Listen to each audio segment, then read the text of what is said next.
Entonces hoy es viernes 23 de septiembre.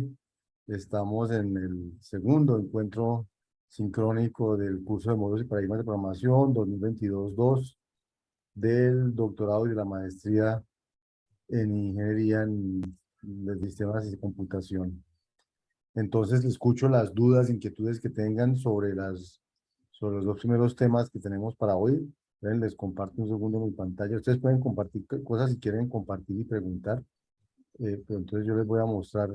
Se supone que estamos aquí en el modelo de programación declarativa, y en este modelo de programación declarativa ustedes estuvieron viendo lo que tiene que ver con la introducción, qué es sintaxis, semántica, qué es azúcar sintáctico, qué son abstracciones lingüísticas, la idea de que hay varias maneras de ver la semántica en un lenguaje de programación, pero la que vamos a escoger aquí es una semántica operativa que se llama la semántica del lenguaje núcleo, que depende de tener un lenguaje núcleo.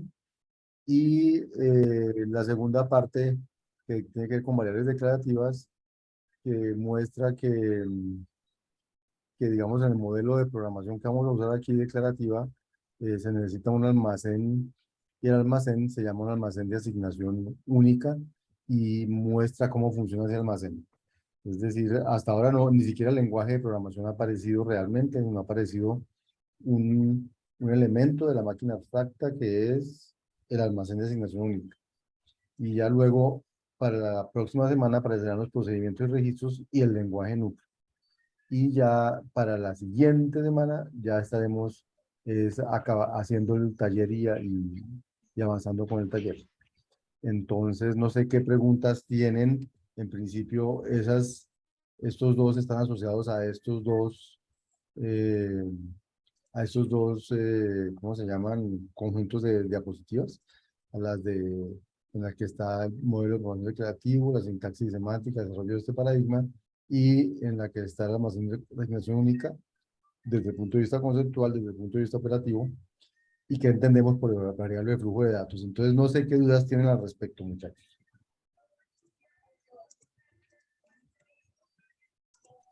Voy a empezar cualquiera.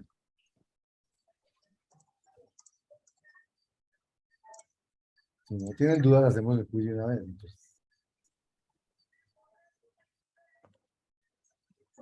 Pues no, señora, o sea, sí dudas. Pues es que para mí, por ejemplo, para mí es nuevo lo del tema del azúcar sintáctico, por ejemplo.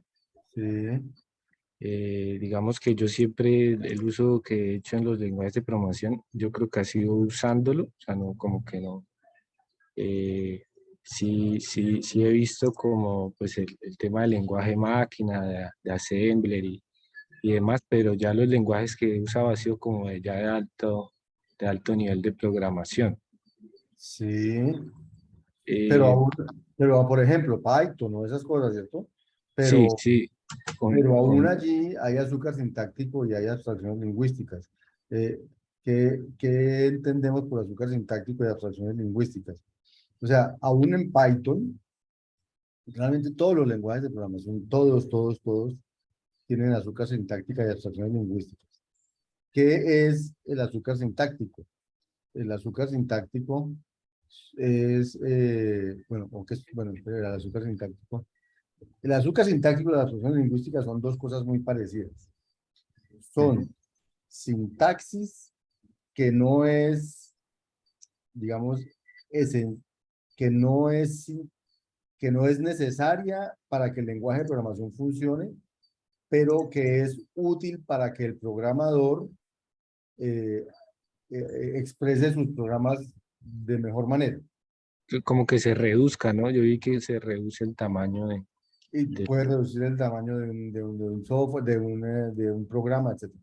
Entonces, ¿cuál es la diferencia entre azúcar sintáctico y abstracción lingüística? Que el azúcar sintáctico es visto más como una abreviación, mientras que la abstracción lingüística es vista como un concepto que hay detrás de ese azúcar sintáctico, y por eso lo llaman abstracción lingüística. Entonces, grosso modo, por ejemplo, en este lenguaje de programación, en este que vamos a usar aquí, que se llama OZ, eh, uno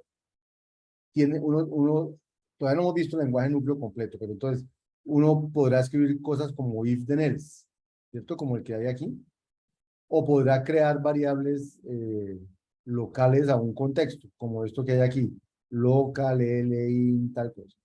Resulta que si uno tiene de local in y en lugar de eso no escribe local, sino escribe in tal cosa, eso significa lo mismo que esto.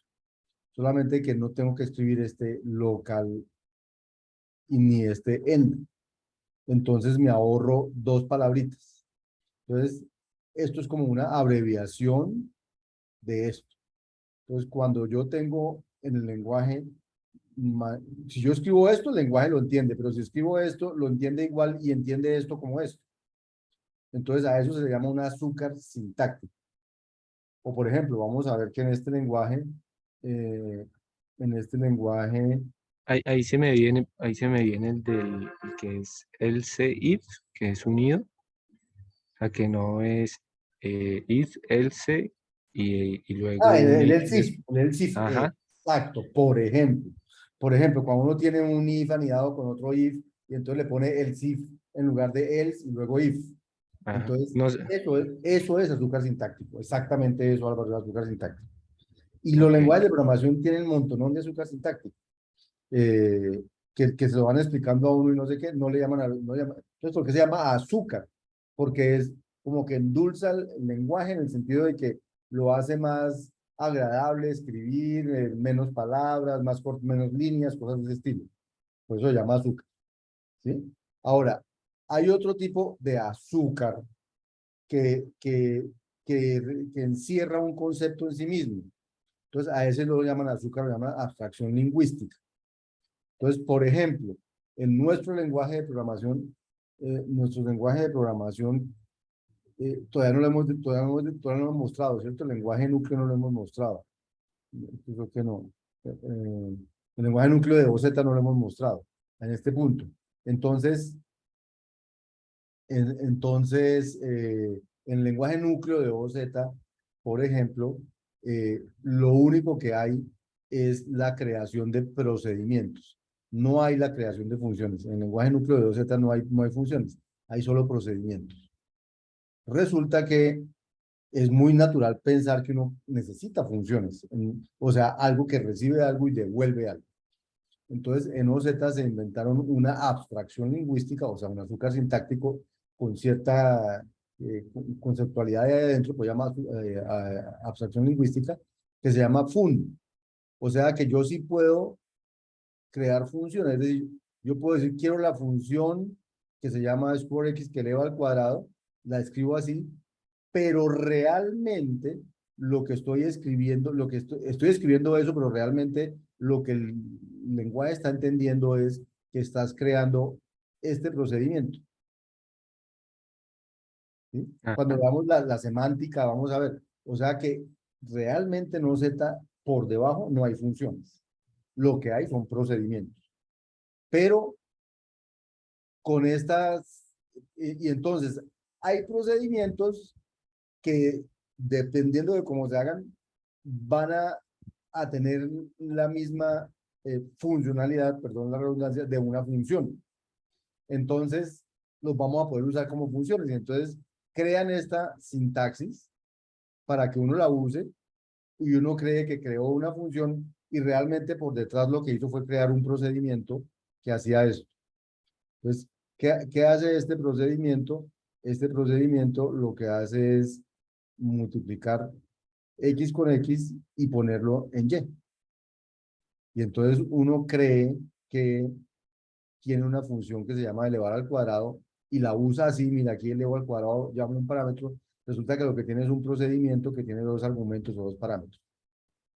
Entonces, eh, cuando uno logra hacer esas cosas, quiere decir que cuando el lenguaje de programación lee esto, realmente él lo está compilando en esto, en el lenguaje núcleo, en esto de aquí abajo. Y a eso se le llama abstracción lingüística. No sé si quedó claro, Edgar y Álvaro. Sí, sí, a mí me queda claro. Yo estaba tratando de ubicar dónde fue que leí de que cuando se veía una de las técnicas de, de la programación declarativa, del tema de la iteración, que no se confundiera ese mecanismo con el uso del for. Entonces, no sé si el for vendría a ser como una abstracción lingüística. Perfecto, Estos. Álvaro, perfecto. El for que tiene OZ también va a ser una abstracción lingüística. Ok, No es un constructo que venga con el lenguaje de programación.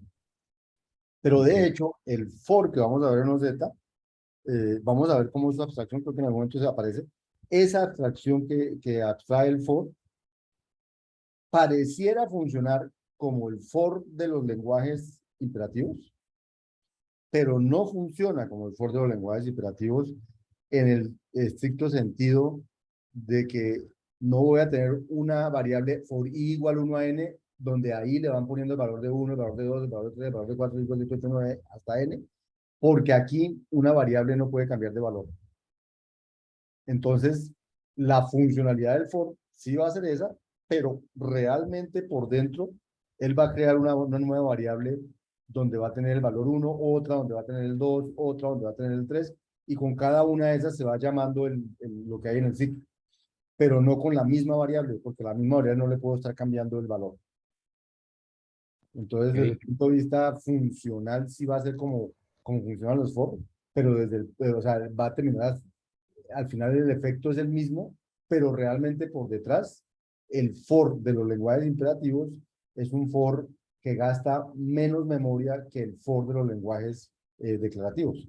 El for de los declarativos eh, usaría, si es un for de 1 a n, usaría n espacios de memoria para guardar el 1, el 2 y el n, mientras que el for de los lenguajes imperativos usaría solamente un espacio de memoria para guardar el 1, luego el 2, luego el 3 y luego el n. Ventajas, entonces no usar tantas cosas. Entonces lo imperativo tiene esa ventaja, que es más eficiente en el uso de la memoria. Y eso es verdad. Desventajas, cuando yo voy a paralelizar, puedo paralelizar un for declarativo facilísimo, mientras que no puedo paralelizar un for imperativo, porque la variable, o sea, no, ¿qué significa paralelizar? Digamos, si yo quiero paralelizar un for, es decir, hacer la acción que está haciendo el for n veces, en lugar de hacerla una, luego la segunda, luego la tercera, hago la serie al tiempo. Eso lo puedo hacer en un lenguaje declarativo. Un lenguaje imperativo no puedo hacer eso porque el valor de i, donde se guarda el valor de la variable, solo es un sitio. Entonces, los n procesos que van en hilo concurrentes tendrían que acceder al mismo sitio y el valor de i estaría cambiando mucho. No sabrían si se acceden con el valor adecuado. Bueno, digamos, ok. a mí cuando me hacen una pregunta a veces cuento más de lo que tengo que contar, pero bueno, somos dos y creo que podemos charlar hasta muy sabroso. No, interesante, sí, está interesante igual pues entenderlo así, ¿Mm? los términos de eficiencia y o sea, porque a la final es eso, ¿no? Es poder escoger el modelo que más se adapta al problema que estamos. Exactamente, y ese es la primera gran idea de este curso que yo espero que al final la hayan asimilado y es, no existe un modelo que sea la panacea para cualquier problema, en lo que uno tiene que escoger el que más le parezca adecuado para lo que va a resolver.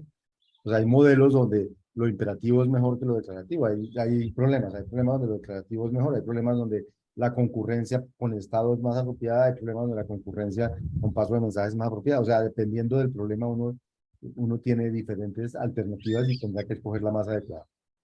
Ok, Bien, entonces eso con respecto a lo que llamaba al azúcar sintáctico y abstracciones lingüísticas, que no los habías oído como conceptos, pero que sí ujú, están en todos los lenguajes de programación. ajá, ¿De ujú, acuerdo? Oye, muy Y chévere, ¿no? O sea, salen cositas, sí, abstracciones diferentes para hacer las cosas. Pues no sé, creo que en Python te ha tocado tocar eh, com- comprehensions.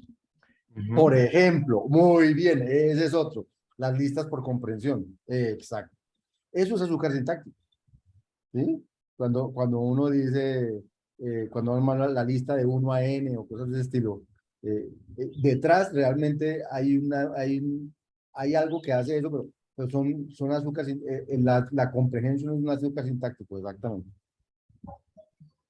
Eso es, Edgar, así es. Y También, así también hay miles de cosas.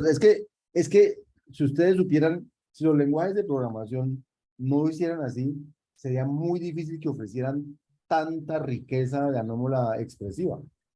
Porque si cada cosa tienen que tener por debajo digamos, una implementación específica, implementar un lenguaje de programación era complicadísimo, pero resulta que no. Todos los lenguajes de programación tienen una cosa que es el núcleo, y en ese núcleo es que el compilador se hace, el compilador compila eso. Todo el resto de cosas que tienen un lenguaje de programación, que son montones, compilan es a al lenguaje núcleo, y luego el lenguaje núcleo compila algo, y ese es el resultado de la compilación. Porque si no sería muy engorroso crecer un lenguaje de programación. Y fuera de eso, los conceptos que necesitan para crecer un lenguaje de programación, para hacer un lenguaje de programación son poquitos. La sintaxis es muy vasta, pero los conceptos fundamentales son muy poquitos. Por eso este curso se llama, por eso este libro se llama Conceptos y Paradigmas de Programación, porque lo esencial es que hay unos conceptos fundamentales en programación, como el concepto de variable, por ejemplo, o como el concepto de ¿cómo se llama? De puerto, o como el concepto de hilo, cosas.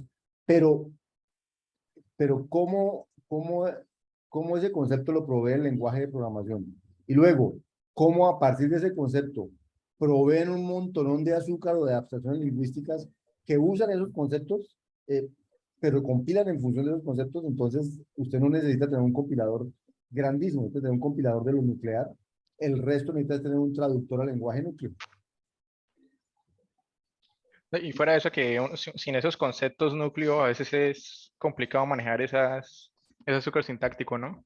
Ah, no, es que Claro, sería difícil, porque uno dice, bueno, entonces, y si es difícil mantener un lenguaje de programación. Yo no sé si ustedes conocieron a C, no a C++, sino a C cuando, si conocen los orígenes de C, por allá en 1985. Pues. Entonces, Kernighan No. y Ritchie escribieron un libro que se llama El lenguaje C, no me acuerdo cómo se llama. Era un librito de 105 o 120 páginas, una cosa chiquita, comparado con los libros de hoy en día, que son una vaina de 500, de 600, de 800 páginas de los lenguajes de programación. Que aprenda no sé qué en 21 días, y una vaina así de 1000 páginas. Eso, ¿quién va a aprender eso en 21 días? Pero bueno. Eh, eh, el libro de C de Kernighan y Ritchie es un librito de 100 y pico páginas, 120 páginas, y tenía lo esencial de C. Con ese aprendía uno C. Y lo nuclear. De ahí en adelante le pusieron a hacer miles de cosas más. Todas están funcionando en función de ese nuclecito.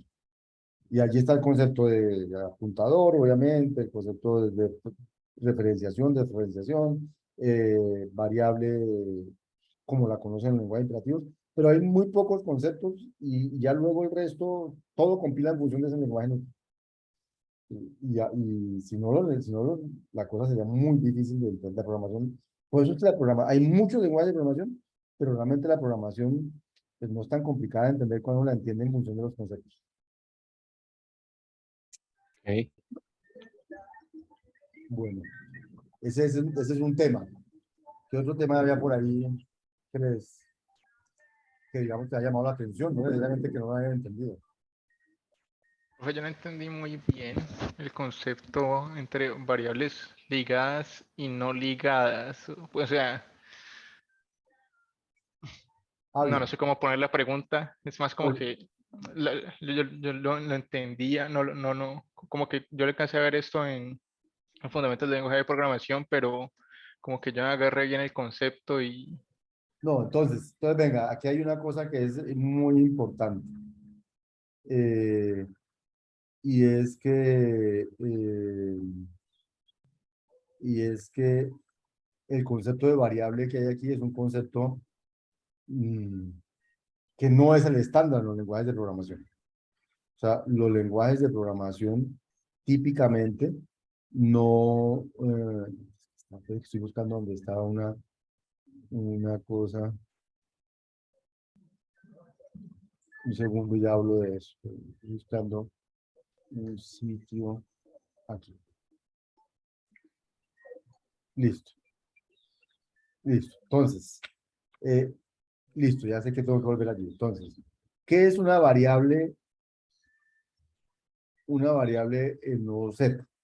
En nodo Z hay un almacén de variables que se llaman pues el almacén de variables de asignación única.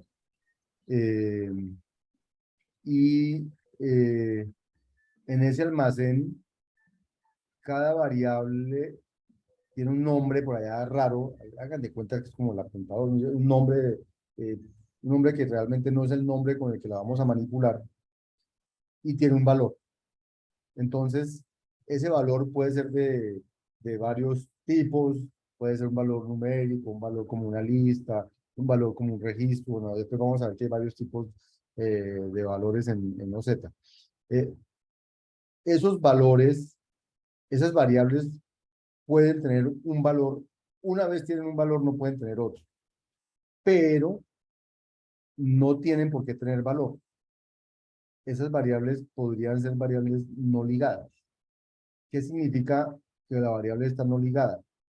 Que la variable tiene reservado un espacio en la memoria en el que no hemos puesto ningún valor. ¿Listo? Eso significa no ligada. Pero, ahora voy a la transparencia que les mostré ahorita. Resulta que los lenguajes de programación estándar, cuando usted crea una variable, entonces hay dos momentos que hay que distinguir en los lenguajes de programación. Cuando se crea la variable y cuando se liga la variable. Entonces, típicamente los lenguajes eh, toman una decisión entre las siguientes. Y es que al momento de crearla, es el mismo momento en que la liga. Entonces, los lenguajes funcionales son así. Por ejemplo, si usted usa Scheme, Lisp, cuando usted crea una variable, tiene que decir con qué valor la va a ligar. X con 5, Y con 8. Si no le dice con qué valor la va a ligar, él le dice que no lo deja, no lo deja. Tiene que ponerle un valor a cada variable que cree. Eso por sintaxis lo ponen así. En, en otros lenguajes, bueno, si usted primero la va a usar y luego la va a crear, o sea, usted dice X igual 5 y luego dice declare X, entonces los lenguajes le dicen, no, no conozco quién es X. O sea, en la mayoría de los lenguajes de programación, todos, primero hay que crear la variable y luego no se puede primero ligar la variable y luego crearla. Eso no, o no se puede usar y luego crear. Eso es imposible. Entonces, primero hay que crearla, pero uno puede, al momento de crearla, tener que ligarla como los lenguajes funcionales o crearla y luego sí ligarla o usarla. Entonces, cuando eso sucede, eso es como un error, puede ser un error de uso, porque usted crea una variable y la va a usar sin haberla ligado, entonces eso produciría un error de uso, porque ¿con qué valor la va a usar? Entonces, cuando hay un error de uso, los lenguajes de programación pueden hacer una de varias cosas. La primera, continuar la ejecución, no dice que hay un mensaje de error, y entonces el contenido de la variable era lo que había ahí, que normalmente es basura. Eso es lo que hace C++. O sea, si usted en C++ crea una variable entera, C, y no le dice C igual 5, C igual 8, y la va a usar, la puede usar. Pero quién sabe qué le vaya a salir ahí. Usted dice C más 1, quién sabe qué le va a dar. Es un ejemplo de no ligada, entonces. Esa es una variable que no fue ligada, que no fue ligada, pero que el lenguaje de programación escogió ligarla con lo que hubiera allí. Es decir, como que el concepto de no ligada no existe en C++. Ya, O sea, ya, ya. a pesar de que usted ya la haya creado y no la haya ligado, ella queda ligada a la basura que exista en ese espacio de memoria que él reservó.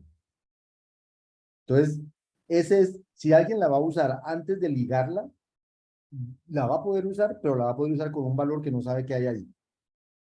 O sea que Ok. realmente en C fueron ligadas, pero como usted no dijo con qué, él la ligó con basura. ¿Sí? Otros lenguajes dicen, no, yo continúo, pero la ligo con un valor por defecto. Eso es lo que hace Java. Si usted declara en Java una variable i entera y no le pone valor y le dice imprima i, le imprime un cero. Porque él por defecto le pone un valor. Si usted no se lo pone. O sea que ni en Java ni en C++ realmente hay creación y ligadura posterior, sino que hay creación y ligadura al mismo tiempo, solo que no lo obligan. En los lenguajes funcionales a usted le obligan a ligarla cuando la crea. No puede crear X sin darle un valor. En los lenguajes como Java o C++ puede crear X sin darle un valor, pero entonces el valor se lo da al lenguaje por defecto. C++ le da la basura que tenga ahí. Y Java le dice, como usted es un entero, le pongo 0, y si usted fuera tal cosa, le pongo tal cosa, tiene un valor por defecto para poner. Cuando usted, como esos lenguajes le pueden cambiar el valor, entonces ellos le ponen un valor por defecto y después, si usted después hace ese asigna el 5, pues le ponen el 5. Otros lenguajes, como Prolog, dicen, no, usted va a usar una variable que no tiene valor todavía, no lo deja usarla y haga un mensaje de error. Y otros lenguajes, como OZ, que es el que nosotros tenemos, dicen, usted va a usar una variable que no ha sido ligada, entonces me detengo y suspendo la ejecución hasta que me la liguen. Ok. Fíjense que la acción ante crear una variable y no ligarla el usuario directamente es diferente en los lenguajes. En uno la ligan a cualquier valor basura que haya ahí. En otro la ligan a un valor por defecto. En otro saca error y en otro dice me detengo y no continúo hasta que no me la ligue alguien. Entonces, obviamente, si su lenguaje es secuencial y usted se detiene, pues ahí se acabó, porque ¿quién se la va a ligar? Pero como estamos armando un modelo de programación en el cual después van a aparecer los hilos, van a aparecer otras cosas, entonces esta acción de detener su ejecución hasta que alguien se la ligue va a ser muy útil cuando haya hilos. Porque entonces cuando haya hilos, los hilos se van a sincronizar con variables sin ligar. Entonces, si un hilo está leyendo una variable sin ligar, entonces, y tiene que hacer algo con ella, le va a tocar esperar a que el otro hilo se la ligue. Y así se van a sincronizar los hilos. Y entonces, entonces aparecen las ventajas de la suspensión en lugar del error o el inicializar las variables con un valor. Y es que se pueden implementar las variables de flujo de datos, que son esas variables que hacen que un programa que se suspenda hasta que sean ligadas, y entonces nos permite comunicar dos programas concurrentes por medio de esas variables. ¿Cómo se sincronizan? Cuando el uno liga esa variable y el otro la lee, entonces ellos dos se sincronizan. Y, por ejemplo, entonces si uno escribe un programa que dice A es igual a 23 y B es igual a más 1, y este se ejecuta concurrentemente con este, entonces, si lo primero que se ejecuta es esto, entonces él se va a detener porque no sabe quién es A. Cuando se ejecute A igual a 23, entonces él va a continuar porque ya sabe que A es 23, entonces pone B igual a 24. Si se ejecuta primero este, pone A en 23, y cuando se ejecute este, como A ya era 23, le pone 24, nunca se suspendió. Pero no importa en qué orden se ejecuten esos dos hilos, este programa con estas dos instrucciones, al final va a dejar A en 23 y B en 24. Y entonces eso le llaman la propiedad de independencia del orden. Entonces, y crear un lenguaje de programación en el que existan las variables que no se pueden asignar sino una vez, eh, pero que, pero que cuando usted la declare le tenga que poner un valor, pues le quita las ventajas que le da poder suspender la ejecución. La única ventaja de suspender una ejecución es porque va a haber paralelismo. Si no hubiera paralelismo o concurrencia, pues suspender la ejecución es como suspender el programa y no pasa nada más, porque no se va a ejecutar nada de lo que hay en adelante.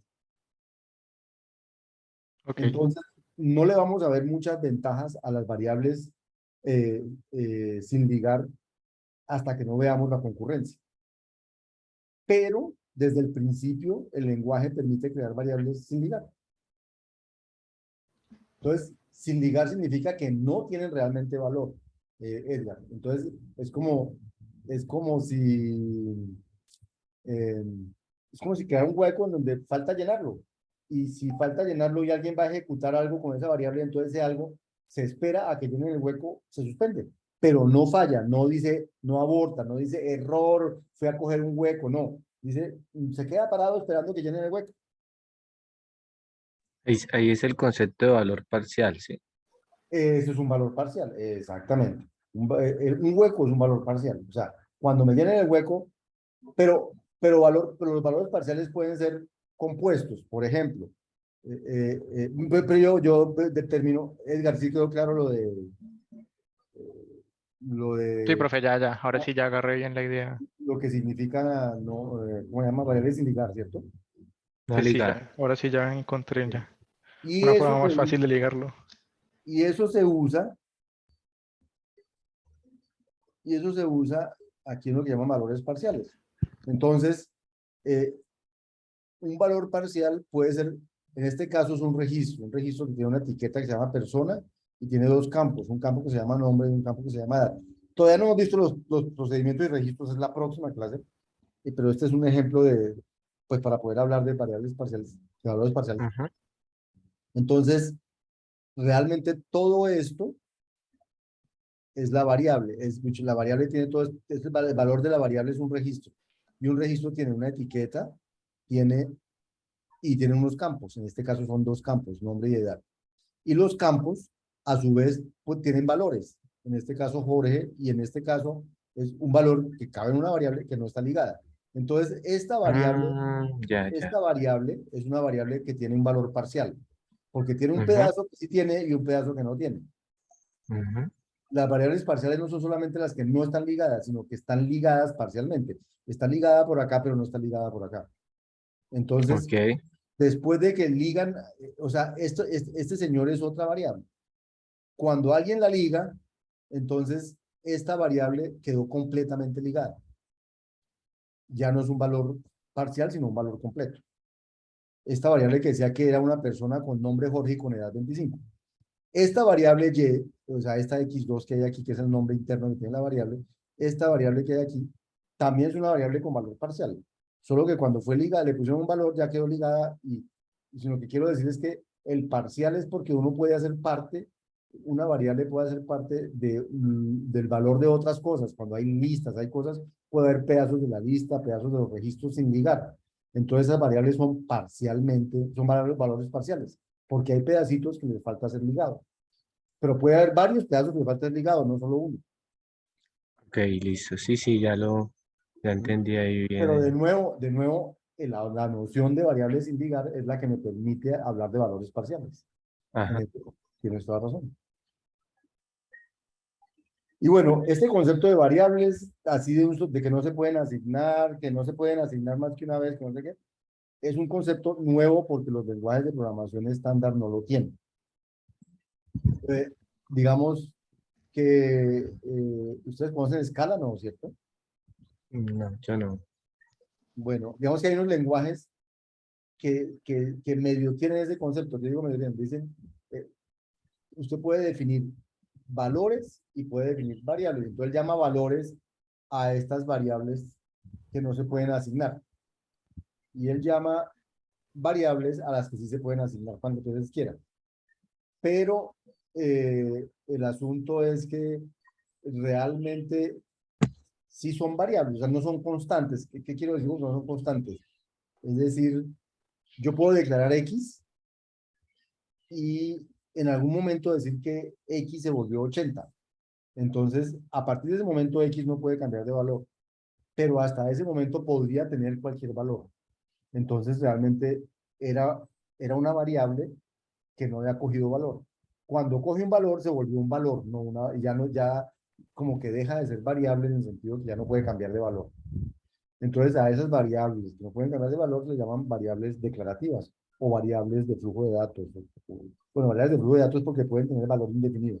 Si no pudieran tener valor no ligado, si no pudieran tener valor no ligado, no servirían como flujo de datos, solamente como variables eh, inmutables, las llaman en los lenguajes de programación de hoy en día, inmutables. Entonces, hablan de datos mutables y de datos inmutables. Hablan de listas mutables y de colecciones inmutables, o de colecciones mutables y de colecciones inmutables y cosas así, hablan hoy en día. Ese es el concepto de variable aquí de asignación única. Es una variable que una vez toma el valor no puede cambiar, o sea que es como si fuera una variable inmutable. Ahora, Ok, ujú. con el concepto de variable no ligada, digamos que si hay una especie de mutación, pasó de no ligada a tener un valor, pero no pasó nunca de tener un valor a tener otro. Eso es lo que está prohibido. Le sale un error en OZ. ¿Ustedes ya instalaron OZ? ¿Ya la pusieron a funcionar? Sí, señor. Y con con la introducción, con el módulo. Eso, con eso. Ah, Ahí, bueno. ahí me pareció pues interesante eso, lo que veíamos de OZ que suspende, o sea, suspende hasta que sí se le asigna un valor y Exactamente. lo muestra, ¿no? Lo refresca en ese browser, se Ah, sí, actualiza de verdad. eso es una manchera, porque es que el browser, yo voy a abrir aquí OZ. Esa es otra. A mí OZ me encanta como lenguaje pues para enseñar a programar y todas esas cosas. Eh, digamos que cuando uno dice, si no me acuerdo, es def, es define, ¿no? X igual, define, define, define.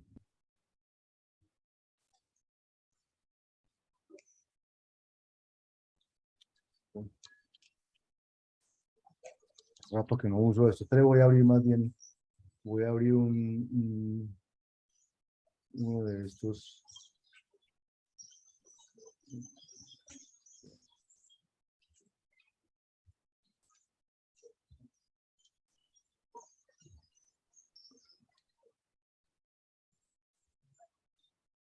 Declaren, ¿no? Define. Entonces, voy a ver aquí donde estaba, aquí.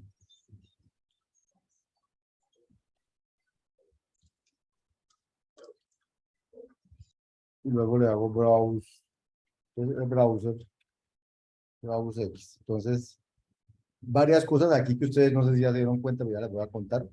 Vamos, primero que todo, uno puede en OZ coger este pedacito y decirle eh, que lo compile, que compile todo el buffer es lo que está ahí, ahí, o la región que es la que yo señalé, o la línea en la que estoy parada, digamos, la región.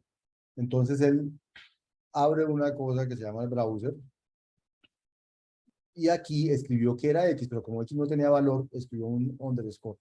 ¿Sí lo ven, no? ¿Sí lo ven? Ajá, sí, señor. O sea que no ligada. Ahora, yo puedo decir X líguelo con 5 y decirle que a OZ que corra esa línea solamente. El fit line. Fin, aquí me aparece 5. Donde Ajá. estaba el valor de X, donde estaba el valor para X, ¿cierto? Eh, entonces, varias cosas. Eh, supongamos, espera, voy a hacer otra cosa nueva. Voy a, voy a declarar otra variable aquí, declarar y voy a poner aquí bravo x más y.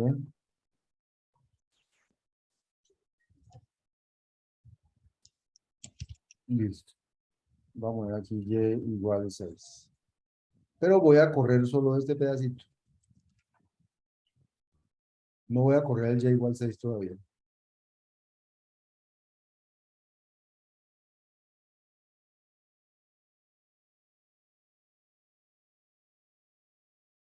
¿Corrió o no corrió? Ya no vi que pusieron nada de esta cosa allí.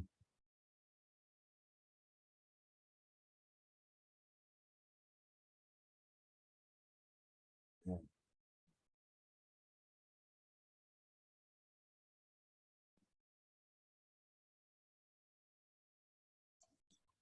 Él siempre deja como un mensajito, ¿no? Como al ejecutarse Sí, no, muy raro, completa. muy raro. Bueno, es importante que ustedes vayan a leer los mensajes que ponen aquí. Pero es que se me hace muy raro que no haya. Espérense un segundo. No sé qué fue lo que pasó ahí. Tocará dejar la Y ahí pegadita a teclas, ¿no? ¿Cómo? Ah, no, no creo. ¿Será? No sé, no. La única diferencia de arriba. Maybe, tal vez sí, tal vez sí. No, no, no. No, no, no. X más Y. Espera, yo voy a hacer una cosa que llama aquí halt, es como reiniciar todo. Voy a reiniciar. Es muy raro, muy raro. Ah, bueno, se demora 30 segundos en reiniciar un segundo. Eh, Bueno, lo que les quería mostrar es que lo que estamos haciendo aquí, cuando digo corra esta línea y luego corra esta, es como si estuviéramos trabajando concurrentemente. Por eso, o sea, si yo corro, eh, por eso les quería mostrar este X. Voy a declarar X y Y. Voy a hacer X igual 5 luego H, esto es.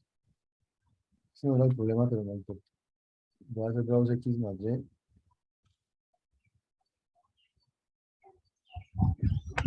Voy a hacer este X y esto lo voy a dejar aquí adelante. Y voy a correr esto hasta ahí.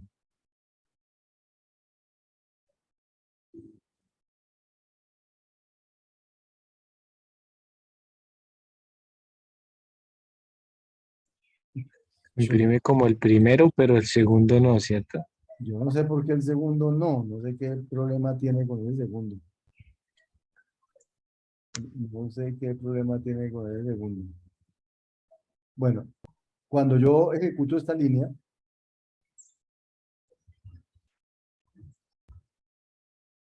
¿sí? Entonces es como si él está suspendido. Realmente él está suspendido. Cuando ejecuto esta línea, entonces él, él, él, él resuelve esto. Cuando ejecuto esta, ya igual 6 muchas veces no va a escribir el 11 entonces. Ya ahí Ah, lo puso. bueno, entonces ya sé qué es lo que estaba pasando, ya sé qué es lo que estaba pasando. Ya sé qué es lo que estaba pasando, voy a mostrar lo que estaba pasando. Voy a poner aquí Z, voy a poner... Como que ni siquiera le asigna un espacio, ¿no? no, sí se lo asignó, ya les voy a mostrar lo que estaba pasando. Aquí es donde todo lo que vamos a hablar de semántica y eso va a ser importante. Eh, y aquí voy a hacer... Esto parece casi lo mismo, pero mire que ahorita sí, sí, cuando ocurra esto, ahí sí puso los dos.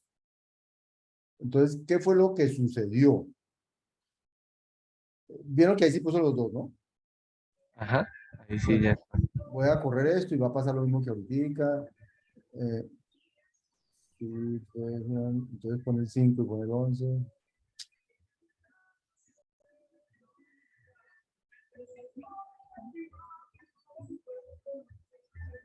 Pasó.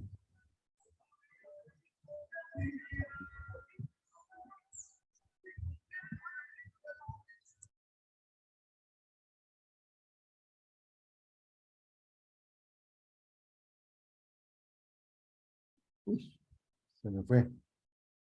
Bueno, este computador tiene algo raro. Perdónenme, pero tiene algo raro. A mí me pasó que sí, como que tiene, en un momento deja de salir los mensajes, toca reiniciar y otra vez. Pero creo que lo que el profe está tratando de ilustrar es parecido a lo que pasa cuando uno usa una función lazy, ¿no? Que hasta el momento Ajá. de uno no invocarlo tanto es que lazy, llega. no tanto lazy, sino concurrente.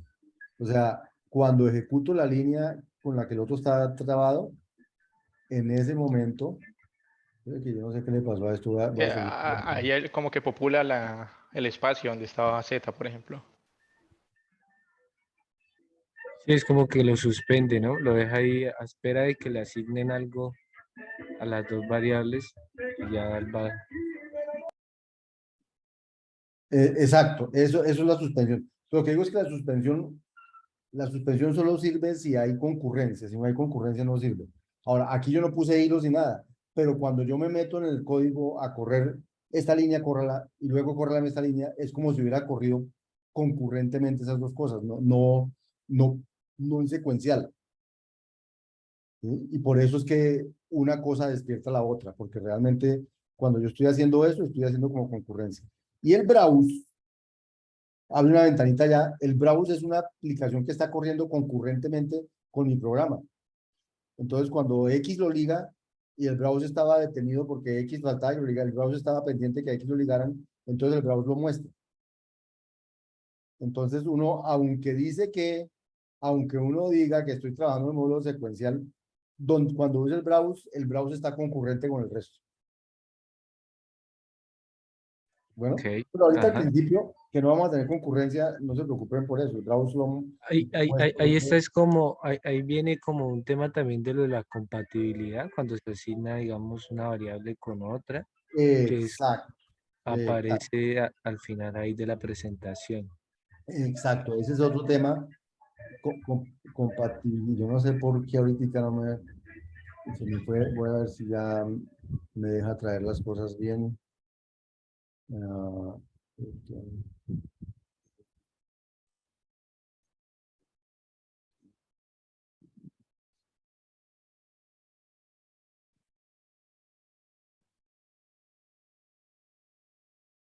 entonces,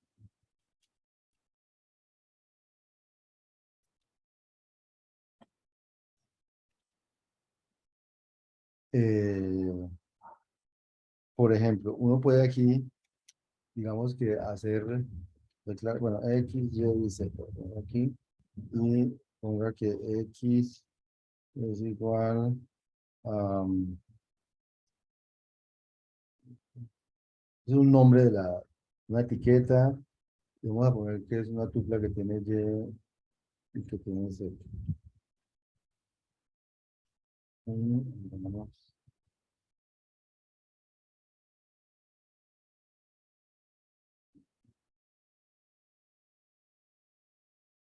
y corramos eso.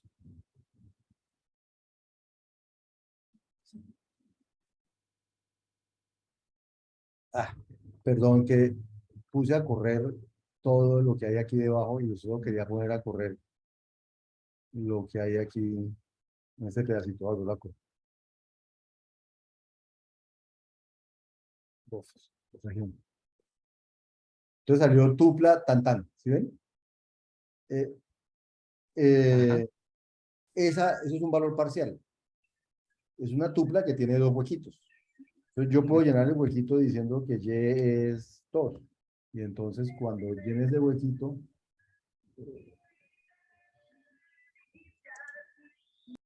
me aparece el 2. Pero la tupla sigue siendo un valor parcial. ¿Por qué? Pues porque el otro está sin llenar. Y puede quedarse así toda la vida. Pero si hay un cálculo que tiene que hacerse sumando, por ejemplo, este numerito de acá, entonces ese cálculo se va a suspender y no se va a poder ejecutar. Entonces, pero, o si alguien llega, si yo ahora escribo aquí, X es igual a tupla, eh, digamos, 2 8, entonces es como si estuviera asignando este X otra vez. ¿Sí? Es como si lo estuviera asignando otra vez. Pero como él tiene el 2 ya aquí, este 2 no contradice, es con eso, es compatible con lo que ya tiene. Entonces él va a dejar que esta asignación funcione porque lo que le falta es llenar huecos y va a llenar el hueco que le falta con un 8. ¿Sí me entienden? Eso es lo que llaman compatibilidad. Voy a correrlo. ¡Pum! Sí, señor. Ahora puse un 8. ¿Sí? Pero si yo si ahora yo trato de decir que tupla es, no sé, 2 9, él va a ponerse bravo, él va a poner un error. Error. El 8 no es igual al 9, porque este ya tenía un valor y este es un valor, y esos dos valores diferentes no son compatibles. Entonces él no deja Ok. cambiar, él no deja cambiar, simplemente saca un error. Cuando salgan estos errores, es que usted está tratando de ponerle un valor a una variable que ya tenía un valor, y está tratando de ponerle otro valor. Que ahí es el donde se cumple lo de la propiedad de la variable de asignación única también. Exactamente, por eso es que él no deja, porque ya es única. Y esto es lo que se llama que no son compatibles. Esta tupla no es compatible con esta tupla. ¿Ven? Oh, ok. Bueno, eso es lo de variables declarativas y se usa para, digamos, cuando uno tiene el modelo secuencial, como que dice, pero ¿para qué hacen esa vaina? Pero cuando esto se mezcla con concurrencia, eso es lo mejor del mundo. Bueno, Ok. pues no sé si tienen más preguntas. Ahí vamos. La semana entrante nos volvemos a ver. La semana entrante nos volvemos a ver para mirar las dudas que tengan sobre procedimientos y registros y sobre semántica del lenguaje núcleo, que seguramente van a ser más, ¿cierto? Porque aquí ya está la máquina abstracta, ya está la semántica, y la semántica va a ser súper importante para entender todo lo que pasa aquí. Pero digamos, hoy vamos hasta aquí y hasta este tema es lo del quiz. Y no lo de la introducción, solamente lo de estos dos quiz. No sé si tienen alguna pregunta o si vamos a hacer el quiz. Que la otra semana nos reuniríamos A la para misma hora el hacer el otro. viernes. Exactamente. Ajá. Y hacemos el segundo quiz. Bueno, pues no sé de pronto qué más por ahí. Edgar, Por ahí ya estoy, claro. Creo que ya me lanzo el entonces, quiz. entonces voy a dejar de grabar. Yo grabo esta interacción.